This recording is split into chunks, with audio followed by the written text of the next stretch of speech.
Hello everyone. Welcome to today's lesson on understand story structure through Freytag's pyramid. I'm Victor Chu from Digital Media Arts at Shixin University. Today we are going to unlock the secret behind every great story you've ever read. Whether it's your favorite movie, a classic fairy tales, or even the latest Netflix series, they all follow patterns that we are about to discover today. Before we dive in, let me share what you should be able to do by the end of our session today. First, you should be able to explain what story structure actually is and why it matters. Second, you should identify the 5 key parts that make up Freytag's pyramid. Third, you should analyze a familiar tale using this structure. And that's again, we'll do that all together. Finally, you should create your own story using this powerful framework. These skills will transform you how you understand and create stories, making you a better storyteller. Okay, now what is story structure? Let's start with the question, what makes story exciting? You should think about it for a moment, all right? Is it just random event happen one after another? Of course not. Even compelling story has a beginning, middle, and ending. But there's much more to do than that. Stories have those heart-pounding moments and tension that those satisfying moments and resolution. In your school years, you must have learned 起承转合, which is also a story structure that you already know. However, that's something popular in East Asian culture.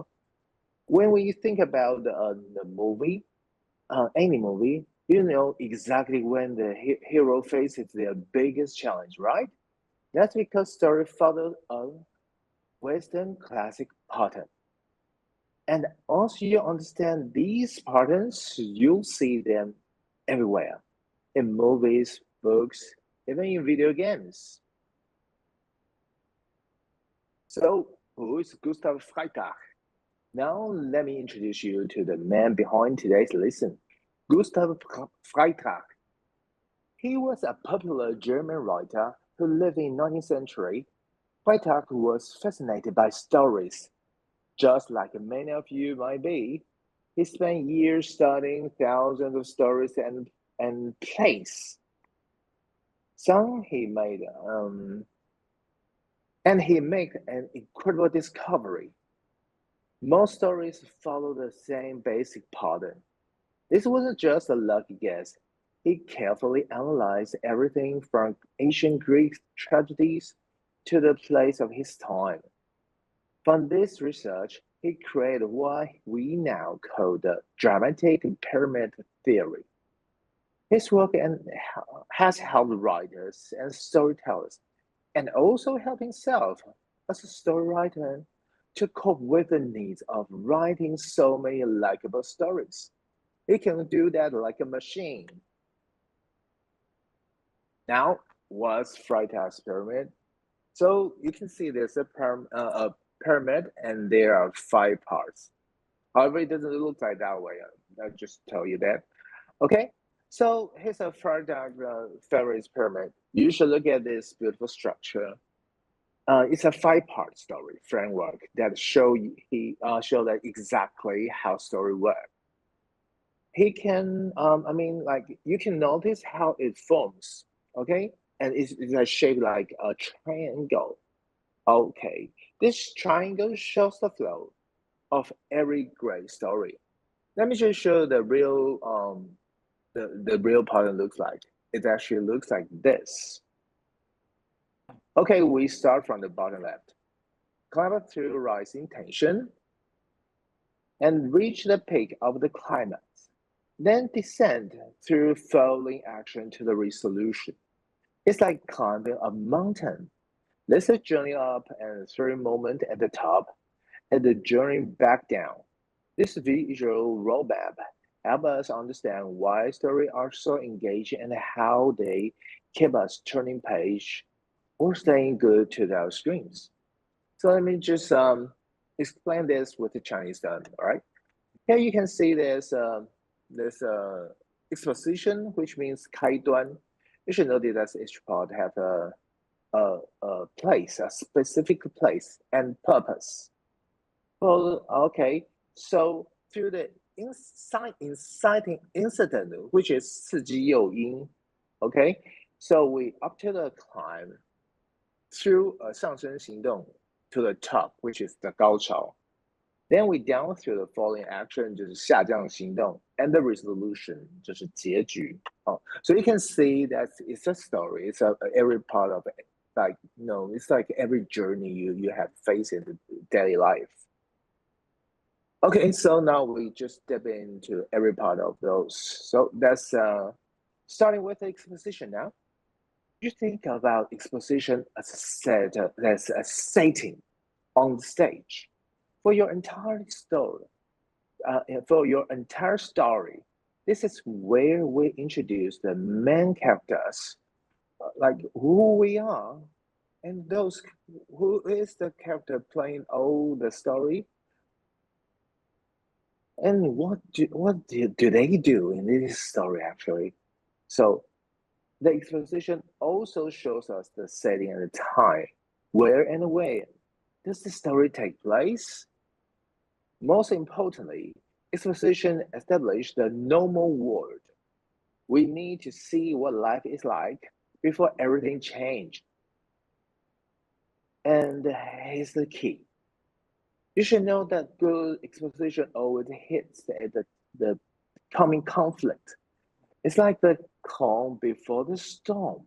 Remember, exposition sets the stage for everything that follows. So it's the foundation of the entire story. Now, the next coming rising action. This is where your story really comes alive.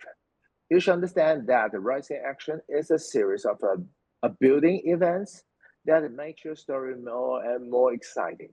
This is where obstacles and challenges appear for your characters. Nothing should be easy for them.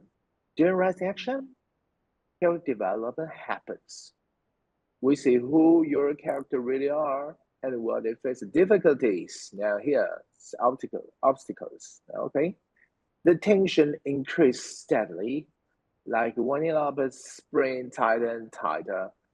You should make sure that everything leads us closer to the climax. Building anticipation for that and keeping readers on the edge of their seats. This is often the longest part of the story. So now we reach the climax, the most exciting moment of your entire story. You should recognize that this is the highest tension point where everything comes together. The climax is where the major conflict reaches its peak. This is the moment your audience has been waiting for. It's the most emotional moments in your story, whether that's a fear, joy, anger, or triumph. You should think about this is a story's turning point. After this moment, everything changes. The climax is like the top of the mountain we talk about. You can't go any higher, and everything that happens next will be different because this is the crucial moment. All right? So what's the falling part and the resolution? We just talk about it all together, all right? After the excitement of climax, we have the falling action and the resolution. You should understand that the falling action consists of the events that happen right after climax. And we should answer all the questions that has been building through the story. Character deal with the consequences of what just happened during the climax. Like it looks like they have to take responsibility from what they have done. Then it comes to the resolution. When the new normal is established, the resolution gives us closure. We understand how the story ends and what it all means. Finally, the story reaches closure.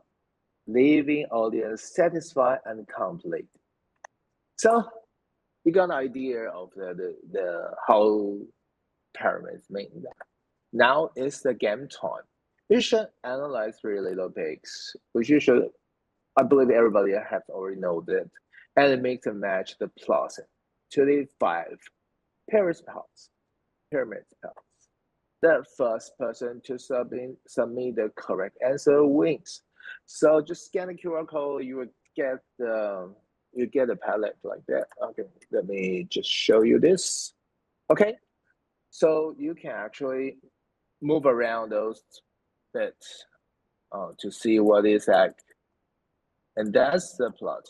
You see that's exposition and the exciting.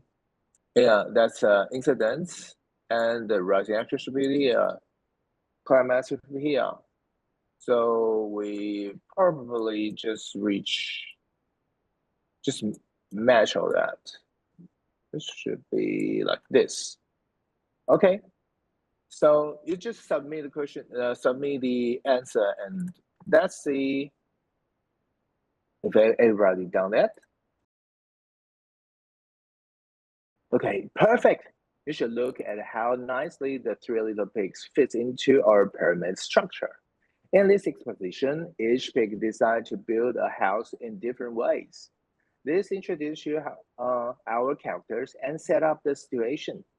The inciting incident is when the wolf begins his quest to catch the pigs.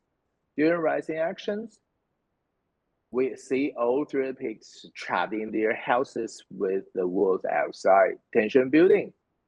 The climax comes when the wolves try to blow down the houses one by one, but stop at the brick house. Then it decides to climb down the chimney. Enfolding action. The wolf slides down and falls into the boiling water.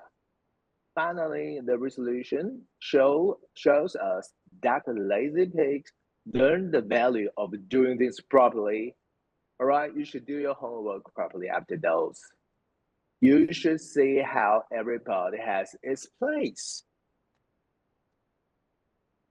All right, so let's do a quickly recap. Okay, let's recap and what we accomplished today. We started by learning to understand the story structure and why it matters for every story we encountered. We then explained each part's function in Freytag's pyramid, from exposition to resolution. We successfully analyzed the 3 little pigs using our new framework, and now you have a clear model to follow. For your homework, you should create your own story now. Do your homework now, okay? And submit next week. Remember, you now have the tools to write better, more engaged story and to analyze any story you need to read. Okay, so still give you a quick hints. When you start to write a better story, you see the some of those like that where I got a red dot for you, which is most important bit to write a better story. You should introduce the main character, okay? So before we finished, I still wish you could understand those, okay?